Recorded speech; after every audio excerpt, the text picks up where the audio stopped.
സുഹൃത്തുക്കളെ, ഞാൻ പൊതുവെ ഇപ്പോൾ ലൈവ് വരാറില്ല. പക്ഷേ ഒരു വേറെ വീഡിയോ എടുത്തിടുകയായതുകൊണ്ട് അത് ഡൗൺലോഡ് ചെയ്ത് പിന്നീട് റീലോഡ് ചെയ്യാനൊക്കെയുള്ള ബുദ്ധിമുട്ട് കണക്കിലെടുത്തിട്ടാണ് ഞാൻ ഫേസ്ബുക്ക് ലൈവിൽ വരുന്നത്. യൂട്യൂബിൽ ഇതിരുന്നതാണ്. വിവിപാറ്റുമായും EVM മെഷീനുമായും ഇലക്ട്രോണിക് വോട്ടിംഗ് മെഷീനുമായിട്ടൊക്കെ ബന്ധപ്പെട്ട ഒരുപാട് വിവാദങ്ങൾ നടക്കുന്നുണ്ട്. ആ വിവാദങ്ങളെക്കുറിച്ച് വിപിൻ ജാനി എന്ന് പറയുന്ന തൃശ്ശൂർ ജില്ലക്കാരനായ ചെറുപ്പക്കാരൻ, ഖത്തറിൽ ജോലി ചെയ്യുന്ന ചെറുപ്പക്കാരൻ, അവനൊരു വീഡിയോ ചെയ്തിരുന്നു. ആ വീഡിയോയുടെ ലിങ്ക് അവൻ്റെ സുഹൃത്തായിട്ടുള്ള, എൻ്റെ കൂടി സുഹൃത്തായ, എനിക്ക് 10-17 വർഷത്തെ ബന്ധമുള്ള ആബിദ് എന്ന് ഞങ്ങൾ വിളിക്കുന്ന അബിയായിട്ടുള്ള ബന്ധം എന്നൊക്കെ പറഞ്ഞാൽ അത്രയും ദൃഢമാണ്. അബിയായിട്ട്, ഷംസുമായിട്ട്, സലീമുമായിട്ടും ഒക്കെയുള്ള ബന്ധം എന്ന് പറയുന്നത് സന്തോഷ് ചന്ദ്രൻ. ഞാൻ പലപ്പോഴും അവരുടെ ഫ്ലാറ്റിൽ പോയിട്ടാണ് എന്തെങ്കിലും വിശേഷ ദിവസങ്ങളൊക്കെ ആഘോഷിക്കാറുണ്ടായിരുന്നത്. അവർക്കൊന്നും വേറെ ദുശീലങ്ങളൊന്നുമില്ല. സിഗരറ്റ് വലിക്കുന്ന ഒരാളുപോലും ആ കൂട്ടത്തിലില്ല. പക്ഷേ എനിക്ക് എല്ലാ ദുശീലങ്ങളും ഉണ്ടാകുമ്പോഴും അവർ അതിനുള്ള തടസ്സം നിൽക്കാതെ അവരുടെ കൂടെ ഭക്ഷണം കഴിച്ചിട്ടാണ് വിശേഷ ദിവസങ്ങളിലൊക്കെ പിരിഞ്ഞു പോന്നിരുന്നത്. ഞാനും അബിയൊക്കെ തമ്മിൽ കണ്ടിട്ട് ഒരുപാട് വർഷങ്ങളായി. ഞാൻ ഖത്തർ വിട്ടിട്ട് തന്നെ 10 വർഷം കഴിഞ്ഞിപ്പം 9 വർഷമാണ് ഞാൻ ഖത്തറിൽ ഉണ്ടായിരുന്നത്.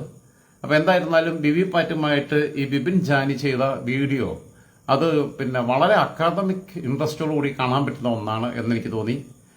ഇതുവരെ പല വിദഗ്ധരും പറയാത്ത പല കാര്യങ്ങളും അതിനകത്ത് വിപിൻ ജാനി പറഞ്ഞിട്ടുണ്ട്. അതിനെക്കുറിച്ച് വിമർശനങ്ങൾ ഉണ്ടാവും, അതിനെക്കുറിച്ച് എതിരഭിപ്രായങ്ങൾ ഉണ്ടാവും, ഒക്കെ ഉണ്ടാവാം. പക്ഷെ എന്തായിരുന്നാലും ആ വീഡിയോ നിങ്ങളെ ഒന്ന് ഡിസ്പ്ലേ ചെയ്ത് കേൾപ്പിക്കുന്നത് നന്നായിരിക്കും എന്നെനിക്ക് തോന്നുന്നു.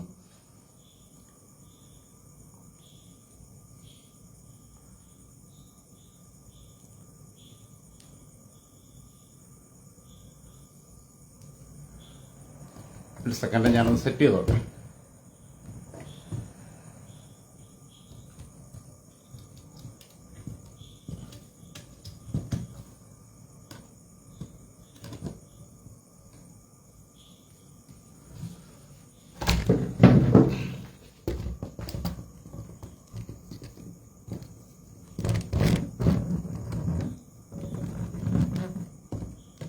ലെവലിൽ വെക്കില്ല, അതാണ് പ്രശ്നം.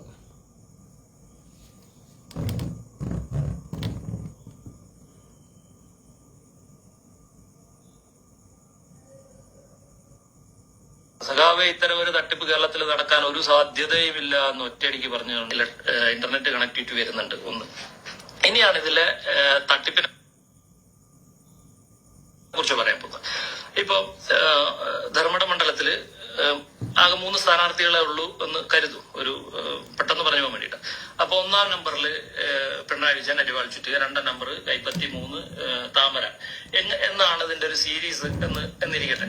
അപ്പം ഈ ഇലക്ഷൻ കമ്മീഷന് ഈ 3 കാര്യങ്ങളും അതിന്റെ സീരിയൽ നമ്പറും ഡീറ്റെയിൽസും മാത്രം കൊടുക്കുന്നതിന് പകരമായിട്ട് ആ ഡേറ്റ കൊടുക്കുന്നതിനൊപ്പം തന്നെ ഒരു IT എക്സ്പെർട്ട് ഉണ്ടെങ്കിൽ ആ ബിറ്റ്മാപ്പ് ഇമേജിലേക്ക് ഒരു സോഴ്സ് കോഡ്, ഒരു കമാൻഡ് കൂടി ആഡ് ചെയ്യാൻ പറ്റും.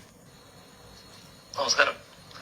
ഇപ്പൊ 4 ആള് കൂടുന്ന ഇടങ്ങളിലൊക്കെ വോട്ടിംഗ് മെഷീൻ തട്ടിപ്പ്, അതോടൊപ്പം സതീശൻ മോഡി, ED മോഡി ഡീൽ, ഇതിനെ കുറിച്ചൊക്കെ ഉള്ള ചർച്ചകളൊക്കെ നടന്നുകൊണ്ടിരിക്കുകയാണല്ലോ. UDFന്റെ അണികൾ ഉൾപ്പെടെ ഇവിടെ ഇലക്ഷൻ തട്ടിപ്പ് നടന്നിട്ടുണ്ട് എന്നുള്ള പ്രചരണങ്ങൾ അല്ലെങ്കിൽ സംശയങ്ങൾ പ്രകടിപ്പിക്കുന്നുണ്ട്. അതിന്റെ അടിസ്ഥാനത്തിൽ എങ്ങനെയൊക്കെ ഈ തട്ടിപ്പ് നടക്കാൻ സാധ്യത എന്നുള്ളതിനെ കുറിച്ച് ഒരു ചെറിയൊരു പഠനം നടത്തിയതിന്റെ കുറച്ച് കാര്യങ്ങൾ പറയാനാണ് ഈ വീഡിയോയിൽ വരുന്നത്, ലൈവ് വീഡിയോയിൽ. നേരത്തെ ഒരു വീഡിയോ ഷൂട്ട് ചെയ്തിരുന്നു, പക്ഷെ അത് കുറച്ച് ലെങ്തി ആയതുകൊണ്ട് തന്നെ നല്ല സൈസുമാണ്. അതുകൊണ്ട് ലൈവ് വീഡിയോ ചെയ്യാൻ കരുതുക. കേരളത്തില് നമുക്ക് ഇലക്ഷൻ നടത്തുമ്പോൾ അതിന്റെ ഒരു പ്രധാനപ്പെട്ട കുറച്ച് കാര്യങ്ങൾ ആദ്യം പറയാം. അതായത് ഒരു ഇലക്ഷൻ, നമ്മളൊരു പോളിംഗ് ബൂത്തിൽ ചെല്ലുന്ന സമയത്ത് നമ്മൾ അവിടെ കാണുന്നത് 3 യൂണിറ്റുകളാണ്. EVM എന്ന് സാധാരണ നമ്മൾ ചിന്തിക്കുമ്പം നമ്മൾ ആ പ്രസ് ചെയ്യുന്ന സ്ഥാനാർത്ഥികളുടെ പേരും ചിത്രവും ഒക്കെ ഉള്ള ഒരു യൂണിറ്റ് മാത്രമാണ് പെട്ടെന്ന് ആളുകളുടെ മനസ്സിലേക്ക് വരിക. എന്നാൽ EVMന് 3 യൂണിറ്റുകൾ പോളിംഗ് ബൂത്തിനകത്ത് കാണാം. 1-ാമത്തെ യൂണിറ്റ് നേരത്തെ പറഞ്ഞ പോലെ നമ്മൾ ഈ പ്രസ് ചെയ്യുന്ന യൂണിറ്റ്, അതായത് ബാലറ്റ് യൂണിറ്റ് എന്ന് പറയും. 2-ാമത് ഒരു വിവിപാറ്റ് യൂണിറ്റ് എന്ന് വെച്ച് കഴിഞ്ഞാൽ നമ്മൾ ഈ പ്രസ് ചെയ്യുന്ന ബട്ടന് നേരെയുള്ള ചിഹ്നം നമ്മൾക്ക് പ്രിന്റ് ചെയ്തിട്ട് അദ്ദേഹം ഒരു ബട്ടൺ അമർത്തുമ്പോഴാണ് ബാലറ്റ് യൂണിറ്റ് ആക്ടിവേറ്റ് ആവുന്നതും അപ്പൊ ഒരു വോട്ടർക്ക് അവിടെ പോയി വോട്ട് ചെയ്യാനുള്ള ക്ഷമിക്കണം, ചെറിയ സാങ്കേതിക തകരാറുണ്ടായി. ഉണ്ടാവുന്നു. അപ്പൊ ഇതില് എവിടെയാണ് ഇതിൽ ടാമ്പറിംഗ് നടക്കുന്നത്, അല്ലെങ്കിൽ തട്ടിപ്പ് ഹാക്ക് നടക്കുന്നത് എന്നൊക്കെ സംശയിക്കാം. ഇതിപ്പോ ആളുകൾ പറയും ഇത് ലക്ഷക്കണക്കിന് ഈ വോട്ടർ യൂണിറ്റ് എന്ന് വെച്ചാൽ EVM ഒരുമിച്ച് കൊണ്ടുവരുന്നതല്ലേ, ഇതെല്ലാം കൂടെ പിന്നെ ടാമ്പർ ചെയ്യാൻ പറ്റുമോ? അങ്ങനെയാണെങ്കിൽ പല സ്ഥലത്തും പല രീതിയിലേക്കുള്ള നമ്മൾ ഉദ്ദേശിച്ച അപ്പുറത്തേക്കുള്ള റിസൾട്ട് അല്ലേ വരേണ്ടത്. ടാമ്പർ ചെയ്യാൻ ഉദ്ദേശിച്ച ആളുകളെക്കാൾ അവരുദ്ദേശിച്ചതിനേക്കാൾ വ്യത്യസ്തമായ റിസൾട്ടുകൾ വരില്ല എന്നുള്ളതാണ്. മാത്രമല്ല EVM-ന് വേണ്ടി വാദിക്കുന്ന ആളുകൾ പ്രധാനമായിട്ടും പറയുന്ന ഒരു പോയിന്റ് എന്ന് പറഞ്ഞാൽ EVM ഒരു സ്റ്റാൻഡ് അലോൺ ഡിവൈസ് ആണ്. അത് ഇന്റർനെറ്റുമായിട്ടോ അല്ലെങ്കിൽ ബ്ലൂടൂത്ത് കണക്ടിവിറ്റിയോ വൈഫൈ ഒന്നും ഇല്ല. അതുകൊണ്ട് തന്നെ ഇത് ടാമ്പർ ചെയ്യാൻ കഴിയില്ല, ഇത് ഹാക്ക് ചെയ്യാൻ കഴിയില്ല എന്നാണ് പറയുന്നത്. പക്ഷെ ആ വാദം ശരിയല്ല എന്നല്ല ഞാൻ ഈ വീഡിയോയിൽ കുറച്ച് കഴിയുമ്പോൾ പറയാം എന്തുകൊണ്ടാണെന്നുള്ളത്. ഈ ടാമ്പറിങ് എങ്ങനെ നടക്കുന്നു എന്നുള്ളത് ആദ്യം പറയാം. ഒരു സാധ്യതയാണ്, ആയിരക്കണക്കിന് സാധ്യതകളുണ്ട്. ഇപ്പോ അത്യന്താധുനികമായിട്ടുള്ള സെക്യൂരിറ്റി ഫീച്ചേഴ്സ് ഉള്ള നമ്മുടെ മിലിറ്ററി, അതുപോലെ ബാങ്കിങ്, ഇതെല്ലാം ടാമ്പർ ചെയ്യാൻ കഴിയുന്നുണ്ടെങ്കിൽ, അതല്ലെങ്കിൽ അതൊക്കെ ഹാക്ക് ചെയ്യാൻ കഴിയുന്നുണ്ടെങ്കിൽ ഒരു സാധാരണ ഒരു കാൽക്കുലേറ്റർ പോലുള്ള ഒരു സംവിധാനം മാത്രമായിട്ടുള്ള EVM തട്ടിപ്പ് നടത്താൻ കഴിയില്ല എന്ന് പറയുന്നിടത്ത് തന്നെ ഒരു യുക്തിയില്ലായ്മയുണ്ട്. അപ്പോ നമ്മൾ വെറുതെ പറഞ്ഞു പോവുകയാണ് ഇത് തട്ടിപ്പ് നടത്താൻ പറ്റുമെന്നൊക്കെ. അതിലപ്പുറത്തേക്ക് ഇത് എങ്ങനെയെന്ന് പറയുക എന്നുള്ളതാണ് ഞാൻ ഈ വീഡിയോ കൊണ്ട് ഉദ്ദേശിക്കുന്നത്. ഇത്രയും നീട്ടി പറയാൻ കാരണം ഇപ്പോ ആരും കാര്യമായിട്ട് ഇത് വന്നിട്ടില്ല, കാണുന്നില്ല, അതുകൊണ്ടാണ്. ഓക്കെ, ഈ നമ്മൾ നേരത്തെ പറഞ്ഞ പോലെ 3 യൂണിറ്റുകളല്ലാതെ EVM-ന് 3 യൂണിറ്റുകളല്ലാതെ 4മതൊരു യൂണിറ്റ് കൂടി ഉണ്ട്. അത് ബൂത്തില് നമ്മൾ പോകുമ്പോൾ കാണില്ല, മറിച്ച് ഇത് പോളിംഗ് ഉദ്യോഗസ്ഥരായിട്ടുള്ള അല്ല ഇലക്ഷൻ ഉദ്യോഗസ്ഥരായിട്ടുള്ള ആളുകൾക്ക് മാത്രം കാണാൻ പറ്റുന്ന അല്ല അവരുടെ കസ്റ്റഡിയിലുള്ള ഒരു SLU എന്ന് പറഞ്ഞൊരു യൂണിറ്റ് ഉണ്ട്. എന്ന് വെച്ചാൽ സിമ്പിൾ ലോഡിംഗ് യൂണിറ്റ്. ഈ സിമ്പിൾ ലോഡിംഗ് യൂണിറ്റ് വഴി എങ്ങനെയാണ് EVM തട്ടിപ്പ് നടത്താൻ പറ്റുക എന്നുള്ളതാണ് ഞാൻ വിശദീകരിക്കാൻ ഉദ്ദേശിക്കുന്നത്. ഇത് തന്നെ ആയിരിക്കണം എന്നില്ല, പല വഴികളുണ്ടാവാം. ഞാൻ എന്റെ അന്വേഷണങ്ങളിൽ നിന്ന്, പഠനങ്ങളിൽ നിന്ന്, മറ്റു പല സോഴ്സുകളിൽ നിന്ന് മനസ്സിലാക്കിയിട്ടുള്ള കാര്യങ്ങൾ പറയുന്നു എന്ന് മാത്രമേ ഉള്ളൂ. ഇങ്ങനെ തന്നെ നടക്കണം എന്നല്ല അർത്ഥം. അതായത് നമുക്ക് ഈ ബാലറ്റ് യൂണിറ്റും കൺട്രോൾ യൂണിറ്റും ഈ രണ്ടെണ്ണം അബ്സല്യൂട്ട് ആയിട്ടുള്ള സാധനങ്ങളാണ്. എന്ന് വെച്ച് കഴിഞ്ഞാൽ ഒരു ബാലറ്റ് യൂണിറ്റ് ഇന്ത്യയിൽ എവിടെ വേണമെങ്കിലും അത് അതേ അർത്ഥത്തിൽ ഉപയോഗിക്കാൻ പറ്റും. അതിൽ പ്രത്യേകിച്ച് മാറ്റങ്ങൾ വരുത്താതെ, എന്ന് വെച്ചാൽ ഉള്ളിലുള്ള സോഫ്റ്റ്വെയറോ അല്ലെ ഫേംവെയറോ മാറ്റം വരുത്താതെ തന്നെ ഉപയോഗിക്കാൻ പറ്റും. അത് മാനുഫാക്ചറിങ് സമയത്ത് അത് വൺ ടൈം പ്രോഗ്രാം ചെയ്ത് വരുന്ന ഒരു ഡിവൈസാണ് ഈ പറയുന്ന ബാലറ്റ് യൂണിറ്റ് എന്ന് പറയുന്നത്. അതിലാകെ വരുത്തുന്ന മാറ്റം എന്ന് പറയുന്നത് സ്ഥാനാർത്ഥികളുടെ ലിസ്റ്റ് അന്തിമമാകുമ്പോൾ അവസാന പട്ടികയിലുള്ള ആളുകളെ ആൽഫബറ്റിക് ഓർഡർ അനുസരിച്ച്, പിന്നെ നാഷണൽ പാർട്ടി, സ്റ്റേറ്റ് പാർട്ടി എന്നൊക്കെയുള്ള ആ പരിഗണനകളെല്ലാം വെച്ചുകൊണ്ട് ആരായിരിക്കണം 1ാം നമ്പർ, ആരായിരിക്കണം 2ാം നമ്പർ എന്നുള്ള ആ ഒരു അന്തിമമായിട്ടുള്ളൊരു തീരുമാനം വരുമ്പോൾ അതിനനുസരിച്ച് ഈ ബാലറ്റ് യൂണിറ്റിനകത്ത് ഒരു സ്റ്റിക്കർ ഒട്ടിക്കുക എന്നുള്ള ആ ഒരു പ്രോസസ്സ് പുറത്ത് അതായത് എക്സ്റ്റേണലി ചെയ്യുന്ന ഒരു പ്രോസസ്സ് മാത്രമാണ്. അതിന്റെ സോഫ്റ്റ്വെയറിനകത്തേക്ക്, ഫേംവെയറിനകത്തേക്ക് പ്രത്യേകിച്ച് കാര്യമായിട്ടൊന്നും ചെയ്യുന്നില്ല. ഇതേപോലെ തന്നെയാണ് കൺട്രോൾ യൂണിറ്റ് പിന്നെ അതിൽ എത്ര വോട്ട് വന്നുവെന്നും അത് ഏതൊക്കെ സീരിയൽ നമ്പറിനനുസരിച്ചാണ് വന്നതെന്നുള്ള സ്റ്റോർ ചെയ്യുന്ന ഒരു ഡിവൈസാണ്. അത് പറഞ്ഞു വരുമ്പോൾ മാസ്റ്റർ യൂണിറ്റ് ആണ് എങ്കിൽ പോലും അതിൽ കാര്യമായിട്ടുള്ള പ്രത്യേകിച്ചുള്ള മാറ്റങ്ങളൊന്നും വരുത്തേണ്ടതില്ല. അപ്പൊ ഈ 2 യൂണിറ്റുകളും ഇന്ത്യയിൽ എവിടെ വേണമെങ്കിലും ഒരേപോലെ ഉപയോഗിക്കാൻ കഴിയും, പ്രത്യേകിച്ച് മാറ്റങ്ങൾ വരുത്താതെ. അതിന്റെ സോഫ്റ്റ്വെയറിന്റെ കാര്യമാണ് ഞാൻ പറഞ്ഞത്. അതേസമയം VVPAT എന്ന് പറയുന്ന യൂണിറ്റ് അത് ഓരോ മണ്ഡലങ്ങൾക്കും അനുസരിച്ച് വ്യത്യസ്തമായിട്ട് കസ്റ്റമൈസ് ചെയ്യുന്നതാണ്. ഈ കസ്റ്റമൈസേഷൻ എന്ന് പറയുന്നത് ഒരു VVPAT യൂണിറ്റ്, നിരവധിയായ VVPAT യൂണിറ്റുകൾ കൊണ്ടുവരും. പക്ഷെ ഓരോ മണ്ഡലങ്ങൾക്ക്, ഇപ്പോ ഉദാഹരണത്തിന് ധർമ്മട മണ്ഡലം, ഞാൻ ഈ വീഡിയോയില് ധർമ്മട മണ്ഡലത്തിനെ ബേസ് ചെയ്തിട്ടാണ് കാര്യങ്ങൾ പറയാൻ ഉദ്ദേശിക്കുന്നത്. അപ്പൊ ധർമ്മട മണ്ഡലത്തിൽ സപ്പോസ് ഒരു 150 ബൂത്തുകൾ ഉണ്ടെന്ന് നോട്ടിക്കും. ഈ 150 ബൂത്തുകളിലേക്ക് പ്രത്യേകമായിട്ട് കസ്റ്റമൈസ് ചെയ്യുകയാണ് ചെയ്യുക ഈ VVPAT യൂണിറ്റുകൾ എന്ന് പറയുന്നത്. അതേസമയം അവിടേക്കുള്ള മറ്റ് 2 യൂണിറ്റുകൾ, ബാലറ്റ് യൂണിറ്റും കൺട്രോൾ യൂണിറ്റും അതേതുമാവാം. പക്ഷെ ഈ VVPAT മാത്രമാണ് കസ്റ്റമൈസ് ചെയ്യുന്നത്. എന്ന് വെച്ചാൽ ഈ പിണറായി വിജയന്റെയും പിന്നെ കോൺഗ്രസിന്റെ സ്ഥാനാർത്ഥിന്റെ പുള്ളിയുടെയും ഒരു BJP സ്ഥാനാർത്ഥിന്റെ ഈ ആളുകളുടെ എല്ലാം ഡീറ്റെയിൽസ് ഡാറ്റ എന്ത് ചെയ്യും ഈ VVPAT യൂണിറ്റിലേക്ക് SLU എന്ന് പറയുന്നത് അത് സിമ്പിൾ ലോഡിംഗ് യൂണിറ്റ് ഈ ഡിവൈസ് വെച്ചിട്ട് VVPATലേക്ക് അപ്ലോഡ് ചെയ്യുന്ന ഒരു പ്രോസസ്സ് നടക്കുന്നുണ്ട്. ഇതാണ് ഞാൻ തുടക്കത്തിൽ പറഞ്ഞത്. ഇത് സ്റ്റാൻഡ് അലോൺ ഡിവൈസ് എന്നുള്ള ഒരു കൺസെപ്റ്റിന്റെ അവിടെ തെറ്റുമാണ്. കാരണം എന്താണെന്ന് വെച്ച് കഴിഞ്ഞാൽ ഇത് അപ്ലോഡ് ചെയ്യുന്നതിന് വേണ്ടിയിട്ട് ഒരു ഇന്റർനെറ്റ് കണക്ഷൻ ആക്ടിവിറ്റി അവിടെ നടക്കുന്നുണ്ട്. അത് ഏതർത്ഥത്തിൽ എന്ന് വെച്ച് കഴിഞ്ഞാൽ ഈ ഇലക്ഷൻ കമ്മീഷൻ അവരാണ് ഇതിനു വേണ്ട ഡാറ്റ, അതായത് ഒരു VVPATലേക്ക് അപ്ലോഡ് ചെയ്യേണ്ട സ്ഥാനാർത്ഥികളുടെ സീരിയൽ നമ്പർ, പേര്, മറ്റു ഡീറ്റെയിൽസ്, ചിഹ്നം, ഇത്രയും കാര്യങ്ങൾ അടങ്ങിയിട്ടുള്ള ഒരു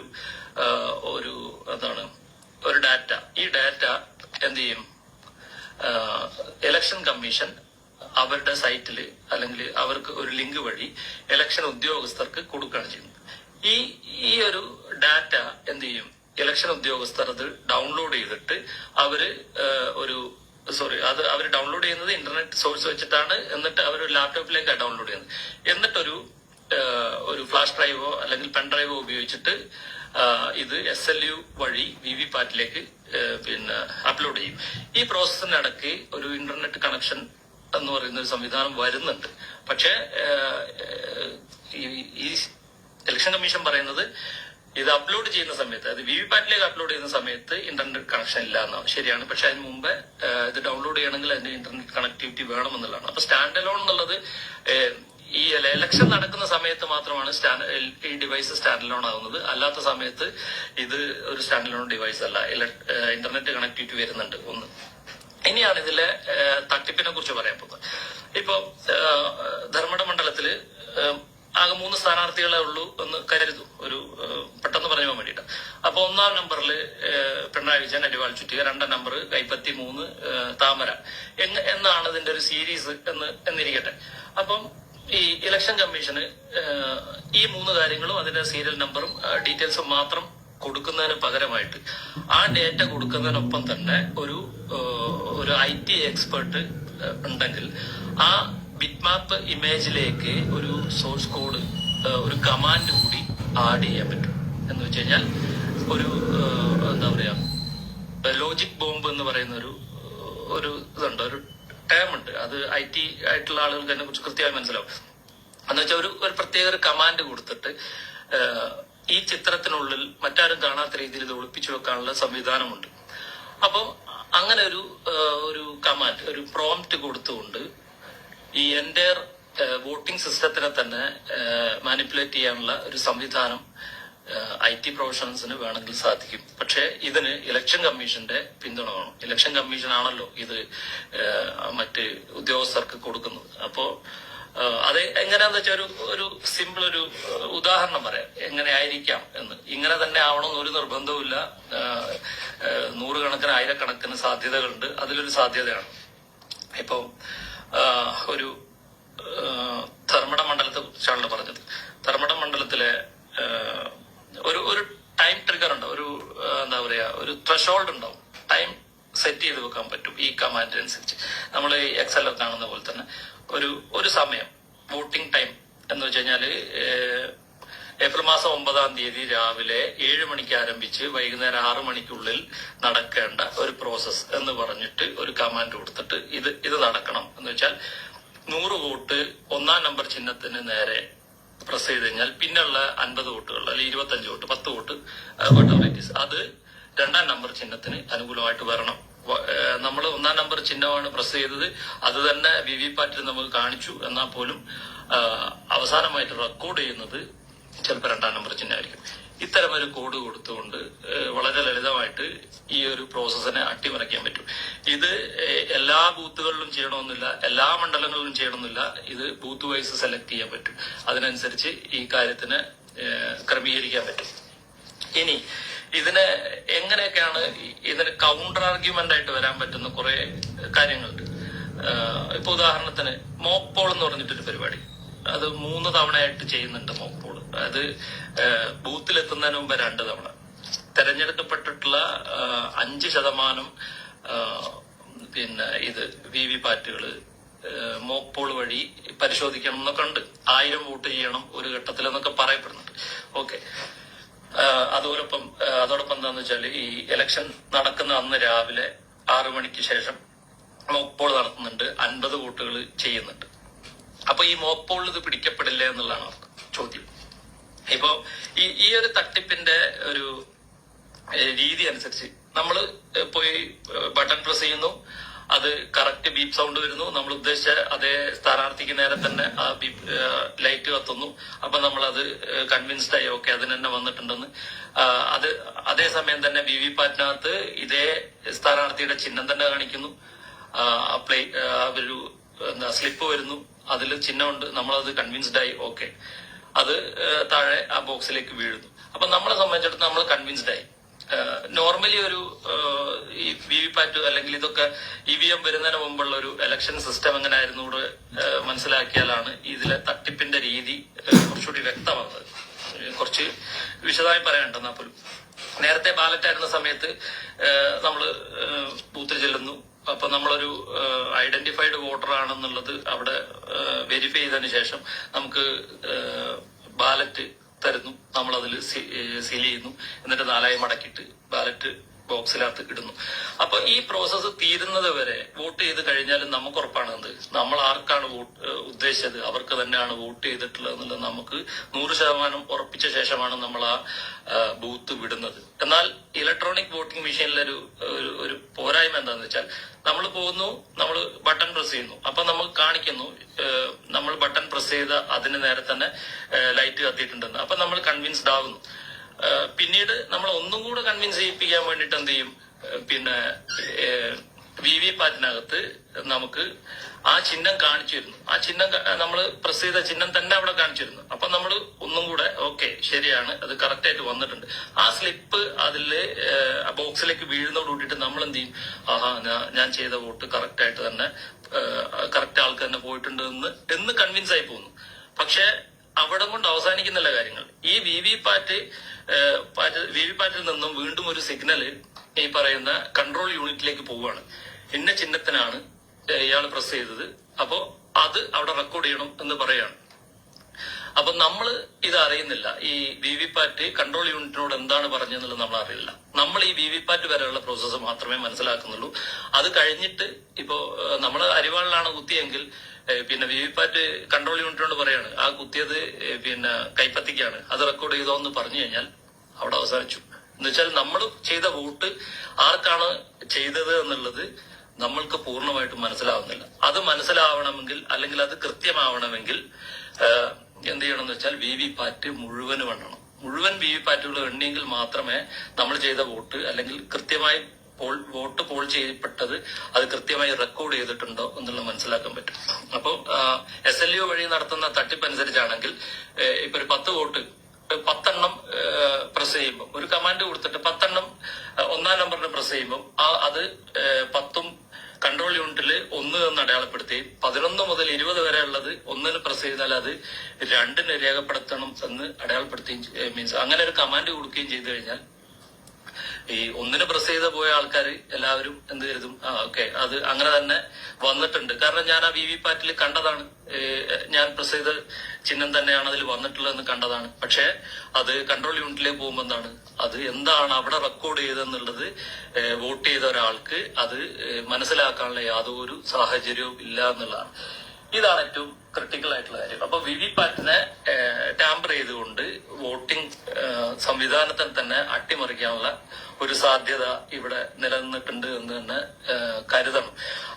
നമ്മൾ ഈ രത്തൻ ഖേൽക്കറിന്റെ നിയമനം ഉൾപ്പെടെയുള്ള കാര്യങ്ങൾ ഇതുമായിട്ട് കൂട്ടിച്ചേർത്ത് വായിച്ചുകൂടി ചെയ്തു കഴിഞ്ഞാൽ എങ്ങനെയാണ് ഇത് നടന്നിട്ടുള്ളത് എന്നുള്ളതാണ്.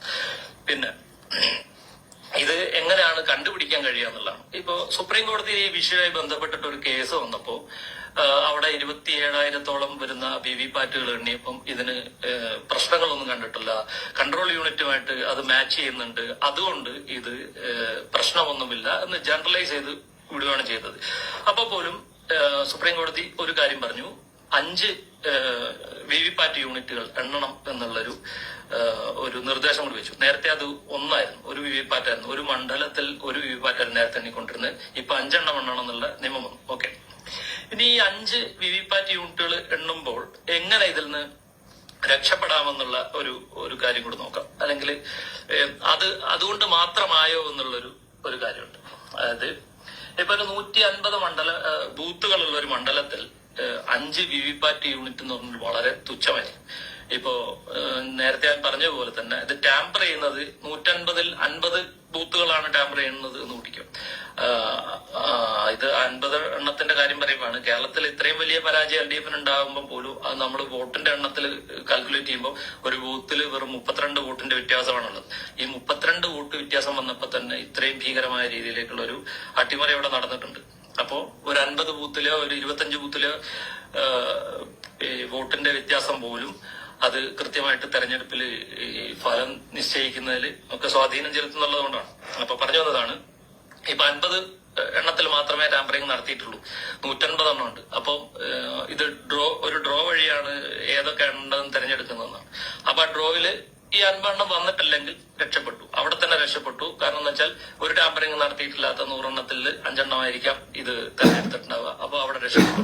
ഇനിയിപ്പോ അഥവാ ഈ ടാമ്പറിംഗ് നടത്തിയിട്ടുള്ള യൂണിറ്റ് ആണ് ഇതിൽ പിടിക്കപ്പെട്ടെന്ന് അല്ലെങ്കിൽ ഈ എണ്ണുന്നത് നോട്ടിക്കും. അപ്പൊ പോലും എന്താണ് ഇലക്ഷൻ കമ്മീഷന്റെ ഇതിന്റെ കൗണ്ടിംഗ് ഏജൻസിനുള്ള ഒരു ഹാൻഡ് ബുക്കിൽ 11ാമത്തെ സെക്ഷനായിട്ട് പറയുന്ന ഒരു കാര്യമുണ്ട്. വിവിപാറ്റും കൺട്രോൾ യൂണിറ്റും തമ്മിൽ എണ്ണുമ്പോൾ അത് തമ്മിൽ വെരിഫൈ ചെയ്യുമ്പോൾ എന്തെങ്കിലും മാറ്റങ്ങൾ വന്നിട്ടുണ്ടെങ്കിൽ കൺട്രോൾ യൂണിറ്റിലെ വോട്ട് അത് നിലനിൽക്കില്ല, വിവിപാറ്റിലെ വോട്ട് മാത്രമാണ് നിലനിൽക്കുക. അപ്പോ നേരത്തെ കൺട്രോൾ യൂണിറ്റിൽ വോട്ടായിട്ട് രേഖപ്പെടുത്തിയിട്ടുള്ള ആ നമ്പർ വായിച്ചിട്ട് ഈ വിവിപാറ്റിൽ നിന്ന് വന്നിട്ടുള്ള ആ നമ്പർ എഴുതണം. ഇതാണ് അവിടെ നിയമമായിട്ട് പറയുന്നത്. അതല്ലാതെ ഏതെങ്കിലും ഒരു വിവിപാറ്റും കൺട്രോൾ യൂണിറ്റുമായിട്ട് കമ്പയർ ചെയ്യുമ്പോൾ അതിലൊരു മിസ്മാച്ച് ഉണ്ടെങ്കിൽ ബാക്കി എല്ലാ വിവിപാറ്റും എണ്ണണമെന്ന് ഈ നിയമം പറയുന്നില്ല എന്നുള്ളതാണ് ഇതിന്റെ ഏറ്റവും വലിയ പോരായ്മകളിലൊന്ന്. അതുകൊണ്ട് തന്നെ മുഴുവൻ വിവിപാറ്റുകളും എണ്ണുക എന്നുള്ളതല്ലാതെ ഇതിലേക്ക് മറ്റൊരു മാർഗവും ഇല്ല. അതും സമയം ഒരുപാട് വൈകിപ്പോയി. നിയമപ്രകാരം 45 ദിവസം ഇലക്ഷൻ റിസൾട്ട് പ്രഖ്യാപിച്ചതിന് 45 ദിവസം മാത്രമേ വിവിപാറ്റുകൾ സൂക്ഷിക്കേണ്ടതുള്ളൂ, SLUകൾ സൂക്ഷിക്കേണ്ടതുള്ളൂ. അത് കഴിഞ്ഞാൽ അത് നശിപ്പിക്കപ്പെടും. മെയ് 4-ാം തീയതി റിസൾട്ട് വന്നു. ഇപ്പൊ 24 ദിവസങ്ങൾ കഴിഞ്ഞു. അപ്പോ വിവിപാറ്റ് മുഴുവനായും എണ്ണുകയും അതിൽ എന്തെങ്കിലും കൃത്രിമം നടത്തിയിട്ടുണ്ടോ എന്ന് ബോധ്യപ്പെടുകയും ചെയ്യുക, അല്ലാതെ ഇതിന് മറ്റു വഴികളൊന്നുമില്ല. അത് ഉത്തരവാദിത്തപ്പെട്ട രാഷ്ട്രീയ പാർട്ടി നേതൃത്വത്തിൽ നിന്ന് അതിനു വേണ്ട ശ്രമങ്ങൾ ഉണ്ടാവും എന്നുള്ള ഒരു പ്രതീക്ഷ. ഞാൻ ഈ ആശയം CPM-നകത്ത് തന്നെയുള്ള ചില നേതൃത്വത്തിലുള്ള ആളുകളുമായിട്ട് പങ്കുവച്ചിരുന്നു. വളരെ നിരാശ ആണ് ആദ്യഘട്ടത്തിൽ തന്നെ നടന്നത്. സഖാവെ, ഇത്തരം ഒരു തട്ടിപ്പ് കേരളത്തിൽ നടക്കാൻ ഒരു സാധ്യതയുമില്ല എന്ന് ഒറ്റയടിക്ക് പറഞ്ഞു പറഞ്ഞ നേതാവുണ്ട്. പിന്നീട് അദ്ദേഹം തന്നെ അതിന് സാധ്യതകൾ ഉണ്ട് എന്ന് മനസ്സിലാക്കുകയും അതിന് വേണ്ട കാര്യങ്ങൾ അതിലേക്ക് ആ റൂട്ടിൽ പോവുകയും ചെയ്യുന്നുണ്ട് എന്നൊക്കെ ഉള്ള രീതിയിൽ മെസ്സേജ് അയച്ചിരുന്നു. പക്ഷെ എന്തായാലും ഈ കാര്യത്തിൽ ചെയ്യാനുള്ള ഒരേ ഒരു കാര്യമുള്ളൂ, മുഴുവൻ വിവിപാറ്റുകളും സംശയമുള്ള മുഴുവൻ മണ്ഡലങ്ങളിലെ വിവിപാറ്റുകൾ എണ്ണേണ്ടതുണ്ട്. എങ്കിൽ മാത്രമേ ഈ തെരഞ്ഞെടുപ്പ് തട്ടിപ്പ് നടന്നിട്ടുണ്ടോ എന്നുള്ളത് തെളിയിക്കാൻ പറ്റൂ. അതല്ലാത്തടത്തോളം കാലം ഒരു കാരണവശാലും ഇത് തട്ടിപ്പ് തെളിയിക്കാൻ പറ്റില്ല. എന്നാലും മറ്റൊരു കാര്യം കൂടെ ഉണ്ട്. ഈ നിലയിലാണ് ഇലക്ഷൻ ഇനിയുള്ള കാലത്ത് നടക്കുന്നതെങ്കിൽ ഒരു കാലത്തും ഇടതുപക്ഷമോ ഇപ്പൊ കോൺഗ്രസ് ജയിച്ചോണ്ട് UDF ജയിച്ചോണ്ട് അവര് സന്തോഷിക്കും. പക്ഷെ അവര് പോലും ഇനിയുള്ള കാലത്തേക്ക് ഭരിക്കാനുള്ള ഭരണത്തിലേക്ക് വരാനുള്ള യാതൊരു സാധ്യതയില്ല. ഇനിയുള്ള കാലം മുഴുവൻ BJP ഭരിക്കാനുള്ള എല്ലാ സാധ്യതയും ചെയ്തു കൊടുക്കുന്ന ഒരു തെരഞ്ഞെടുപ്പ് കൂടിയാണ് ഇത് എന്നുള്ളതോട് മാത്രം പറഞ്ഞുകൊണ്ട് ഈ ഒരു വിഷയത്തിൽ ഒരു തുറന്ന ചർച്ച ഉണ്ടാവണം എന്നുള്ളതും ഈ വിഷയം കൃത്യമായിട്ട് ജനങ്ങൾക്ക് മനസ്സിലാവുന്ന രീതിയിൽ അവരുടെ സംശയം ദൂരീകരിക്കുന്ന രീതിയിൽ ആളുകൾക്ക് മുമ്പിലേക്ക് എത്തണം എന്നുള്ള ഒരു ആഗ്രഹം കൊണ്ടാണ് ഈ ഒരു വീഡിയോ ചെയ്തിട്ടുള്ള എല്ലാവർക്കും ഇത് കണ്ടിട്ടുള്ള വിലയിരുത്തിയിട്ടുള്ള മുഴുവൻ ആളുകൾക്കും അഭിവാദ്യങ്ങൾ. ഞാനിനി ഇതിനെക്കുറിച്ച് ചില കാര്യങ്ങൾ പറയാം.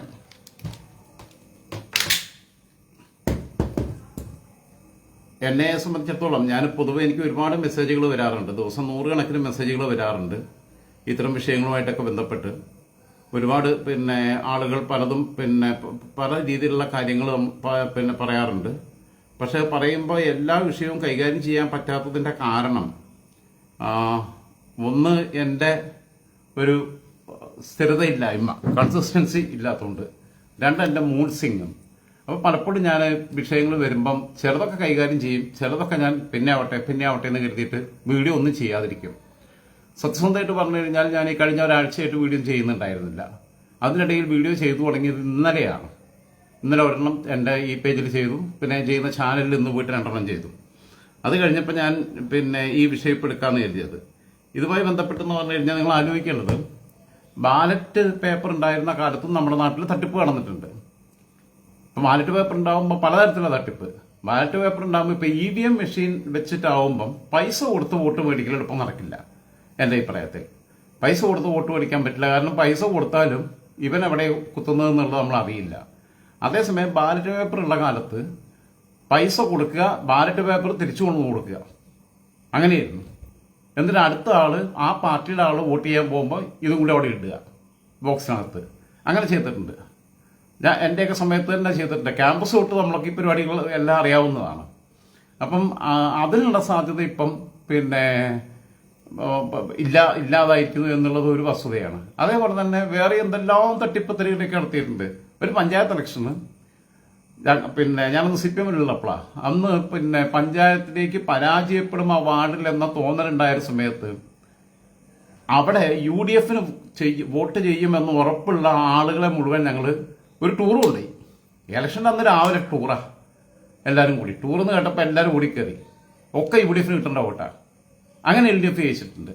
അപ്പോൾ ഇതൊക്കെ എല്ലാ കാലത്തും ഇങ്ങനെയുള്ള ഒരുപാട് കുഴപ്പങ്ങളും കാര്യങ്ങളൊക്കെ നടന്നിട്ടുണ്ട്. അതിന് പരിപൂർണമായൊരു പരിഹാരം ഉണ്ടാവുമോ എന്ന് ചോദിച്ചു കഴിഞ്ഞാൽ എനിക്ക് തന്നെ അറിയില്ല. എന്തായിരുന്നാലും വിപിൻ ജാനിയുടെ ഈ സാധനം ഞാൻ കണ്ടപ്പം എന്നെ സംബന്ധിച്ചിടത്തോളം ഈ പാർട്ടി ഗ്രാമങ്ങളിലൊക്കെ വോട്ട് കച്ചവടമൊക്കെ നിർബന്ധപൂർവ്വം പണ്ട് ഈ ഇലക്ഷൻ ID ഒന്നും ഇത്ര നിർബന്ധമില്ലാത്ത കാലത്ത്, ബാലറ്റ് പേപ്പർ നിർബന്ധമില്ലാത്ത കാലത്ത് പാർട്ടി ഗ്രാമങ്ങളിൽ, അത് മുസ്ലിം ലീഗിന്റെ കേന്ദ്രങ്ങളിലും CPM-ന്റെ കേന്ദ്രങ്ങളിലും കോൺഗ്രസിന്റെ കേന്ദ്രങ്ങളിലും ഒക്കെ നടന്നിട്ടുണ്ട്. അതുകൊണ്ടാണ് AP അബ്ദുള്ളക്കുട്ടി 99-ൽ പിന്നെ കണ്ണൂരിൽ നിന്ന് ലോക്സഭയിലേക്ക് ജയിച്ചപ്പം അബ്ദുള്ളക്കുട്ടിയെ അത്ഭുതക്കുട്ടി എന്ന് വിളിച്ചത്. അന്ന് ഞങ്ങൾ തമാശയ്ക്ക് പറയാറുണ്ട്, മരിച്ചുപോയവർക്കും നാട്ടിലില്ലാത്തവർക്കും പ്രത്യേകം നന്ദി പറയണമെന്ന് പറഞ്ഞിട്ടുണ്ട്. ഞങ്ങളൊക്കെ തമാശയായിട്ട് പറയുന്നു. കാരണം മരിച്ചുപോയവരോ വോട്ടും നാട്ടിലില്ലാത്തവരോ വോട്ടും ഒക്കെ ചെയ്തു. ഇതൊക്കെ എല്ലാ കാലത്തും പലരുടെ ഭാഗത്തുനിന്നും ഉണ്ടാവുന്നുണ്ട്. പക്ഷെ ഇത് ഉത്തരേന്ത്യയിലൊക്കെ ഇത് സത്യമാണെങ്കിൽ ഇതിന്റെ അപകടം വളരെ വലുതായിരിക്കും. കാരണം അവർ നമ്മളെത്ര രാഷ്ട്രീയമായി അത്ര ബോധമുള്ളവരല്ല. ഉത്തരേന്ത്യയിലൊക്കെ ഒരു കാലഘട്ടത്തിൽ നടന്നിട്ടുള്ളത്, പിന്നെ വോട്ട് ചെയ്യാൻ വേണ്ടി ചെന്ന് കഴിഞ്ഞാൽ അവിടുത്തെ ജമീന്ദാർമാരുടെ പണിക്കാരായിരിക്കും. ഈ പണിക്കാരുടെ ബാലറ്റ് മുഴുവൻ ഇവരോട് മേടിക്കുക. എന്നിട്ട് ഇവരാണ് പിന്നെ കൊണ്ടുപോയി ബോക്സിലിടുന്നത്. പോളിംഗ് ഉദ്യോഗസ്ഥർ പോലും ഒരക്ഷരം പറയില്ല, പോളിംഗ് ഏജന്റുമാരൊന്നും പറയില്ല. അപ്പം അങ്ങനെയുള്ള സ്ഥിതിയൊക്കെ ഉണ്ടായിരുന്നു. എന്തായിരുന്നാലും പിന്നെ ബിപിൻ ജാനിയുടെ ഈ സാധനം എനിക്ക് ആബിദ് അയച്ചു തന്നപ്പം ആബിദ് ആദ്യം എനിക്ക് അയച്ചു തന്നു, രാജേട്ടനൊന്ന് നോക്കണം, ഇതിൽ സാധ്യത കാണുന്നുണ്ട്, ഇത് പറ്റുമെങ്കിൽ പിന്നെ ഒരു അറിവുള്ള പയ്യനാണ്, അതിനെക്കുറിച്ച് കുറേ റിസർച്ച് നടത്തിയാണ് എന്ന് പറഞ്ഞു. അതിനുശേഷം പിന്നീട് ബിപിൻ ജാനി ഇന്ന് എനിക്ക് മെസ്സേജ് അയച്ചു. അവർ ആബിദ് എനിക്ക് അയച്ചിട്ട് 2-3 ദിവസമായി. ഞാനത് പിന്നെ വിട്ടു നിൽക്കായിരുന്നു. ഞാൻ പറഞ്ഞല്ലോ, ഞാൻ കിളിവാറി അടക്കുകയായിരുന്നു. അപ്പോൾ ഇന്നൊന്ന് സ്റ്റേബിൾ ആയപ്പം ബിപിൻ ജാനിയുടെ മെസ്സേജും കൂടി വന്നപ്പം ആ വീഡിയോ എടുത്തിട്ട് ഇടാമെന്ന് കരുതി. ഡൗൺലോഡ് ചെയ്തിട്ട് ഇടണം എന്നാണ് കരുതിയത്. പക്ഷേ സമയത്തിൻ്റെ ഇപ്പം തന്നെ 9:30 അത് ഡൗൺലോഡ് ചെയ്തിട്ട് പിന്നെ അപ്ലോഡ് ചെയ്യുമ്പോഴൊക്കെ സമയം എടുക്കും എന്നുള്ളതുകൊണ്ടാണ് ലൈവായിട്ട് തന്നെ ആ വീഡിയോ നിങ്ങളെ കാണിച്ചു തന്നത്. അതുകൊണ്ട് ക്ലാരിറ്റി കുറവുണ്ടായിരിക്കും. എന്തായിരുന്നാലും ബിപിൻ ജാനി മാന്യമായ ഭാഷയിലാണ് ഇത് പറഞ്ഞത്. അല്ലാതെ പിന്നെ നരേന്ദ്രമോദി അങ്ങനെ കാണിച്ചു, പിണറായി വിജയൻ തമ്മാടിത്തരം കാണിച്ചു, BD സതീശൻ പിന്നെ തെണ്ടിത്തരം കാണിച്ചു എന്നൊന്നും പറയാൻ നിന്നിട്ടില്ല. വളരെ മാന്യമായ ഭാഷയിൽ, ഇത്രയും മാന്യമായിട്ടൊരു കാര്യം പറയാൻ എന്നെ കൊണ്ട് കഴിയില്ല. ഏറ്റവും മാന്യമായ ഭാഷയിൽ അക്കാദമിക് പശ്ചാത്തലത്തിൽ നിന്നുകൊണ്ടാണ് ഈ വിഷയങ്ങൾ അവതരിപ്പിച്ചത്. ഇതൊരു ഡിബേറ്റബിൾ വിഷയമാണ്. ഇതിനെക്കുറിച്ച് അറിയാവുന്ന സബ്ജക്ട് എക്സ്പേർട്സ്, ഇതുമായി ബന്ധപ്പെട്ട ആളുകൾ ഇതിൽ ചർച്ചയിൽ പങ്കെടുത്തു കഴിഞ്ഞാൽ ഈ വിഷയത്തിൽ ഗൗരവമായിട്ടുള്ള സംവാദം നടക്കട്ടെ, സീരിയസ് ആയിട്ടുള്ള സംവാദം. ഏതോ നൗഷാദ് എന്ന് പറയണവൻ അവിടെ പിന്നെ ഷെഫീഖ് വൈപ്പാടണോ, ഷെഫീഖ് പറയുന്നത് ഇങ്ങനെ സംഭവം കേരളത്തിൽ നടക്കാൻ സാധ്യതയില്ല, പിന്നെ LDF-ന് ഇത്ര വലിയ പിന്നെ പരാജയം ഉണ്ടാവാൻ സാധ്യതയില്ല എന്ന് പറഞ്ഞു. നൗഷാദ് എന്ന് പറഞ്ഞ ഒരുത്തൻ എന്നെ തെറി വിളിച്ചിട്ട് കമന്റ് എഴുതിയിട്ടുണ്ട്. നൗഷാദ് മനസ്സിലാക്കേണ്ടത്, നൗഷാദിന്റെ നേതാക്കളായിട്ടുള്ള സുളാപ്പികളും നൗഷാദിന്റെ നേതാവായിട്ടുള്ള രാഹുൽ ഗാന്ധിയും ഒക്കെയാണ് ഏറ്റവും അധികം EVM മെഷീനെതിരെയും VVPAT സംവിധാനത്തിനെതിരെയും ശബ്ദിച്ചിട്ടുള്ളത്. അപ്പോൾ എവിടെയെങ്കിലും ഒരു ലൂപ്പ് ഹോൾ ഉണ്ടെങ്കിൽ അത് നമ്മുടെ ജനാധിപത്യത്തെ അട്ടിമറിക്കുന്നതിന് ഇടവരുമെന്നുള്ളത് കൊണ്ട് അത് അടയ്ക്കാൻ, ആ പഴുതുകൾ അടയ്ക്കാൻ എന്തൊക്കെയാണ് ചെയ്യേണ്ടത് എന്ന ഒരു ചർച്ചയിലേക്ക് പോകട്ടെ എന്ന് കരുതിയിട്ട് സ്വതദേശത്തോടു കൂടിയിട്ട് ഞാനിവിടെ ഇട്ടതാണ് ഈ വീഡിയോ. അപ്പം നിങ്ങളുടെ എല്ലാം അഭിപ്രായങ്ങൾ, നിങ്ങൾക്ക് പറയാനുള്ള അഭിപ്രായങ്ങളൊക്കെ നിങ്ങൾക്ക് പറയാം. ബിപിൻ ജാനി പറഞ്ഞത് നിങ്ങൾ സ്വീകരിക്കണമെന്നില്ല, ഞാൻ ഈ വീഡിയോ ഇട്ടു എന്നുള്ളത് എഴുതിയിട്ട് അതൊന്നും സ്വീകരിക്കണമെന്നില്ല. പക്ഷെ തെറി പറയാതെ നമുക്ക് മാന്യമായി സർഗാത്മകമായ ഒരു സംവാദത്തിലേക്ക് പോകാം. കാരണം ഇത് നമ്മുടെ ഭാവി തലമുറയെ വരെ ബാധിക്കുന്ന കാര്യങ്ങളാണ് എന്നുള്ളതുകൊണ്ടാണ്. ഇതിന്റെ അപകടം കേരളത്തിലല്ല, ഉത്തരേന്ത്യയിലാണ്. നിരക്ഷരരായ ഒരുപാട് മനുഷ്യരുള്ള സ്ഥലങ്ങളിലൊക്കെ ഇതിന്റെ അപകടങ്ങൾ ഉണ്ടാവാൻ സാധ്യതയുണ്ട്. ഇത് ശരിയാണെങ്കിൽ. ഇത് ശരിയല്ല എന്നുണ്ടെങ്കിൽ അങ്ങനെ ലൂപ്പുകൾ അതിലെല്ലാവരും പഴുതുമില്ല, എല്ലാ പഴുതും അടച്ചിട്ടാണ് ഇലക്ഷൻ കമ്മീഷൻ ആ പ്രോസസ്സ് നടത്തുന്നതെന്നുണ്ടെങ്കിൽ നമുക്ക് ആർക്കും ഒരു പരാതിയില്ല. അപ്പൊ എല്ലാവർക്കും ഗുഡ് നൈറ്റ്.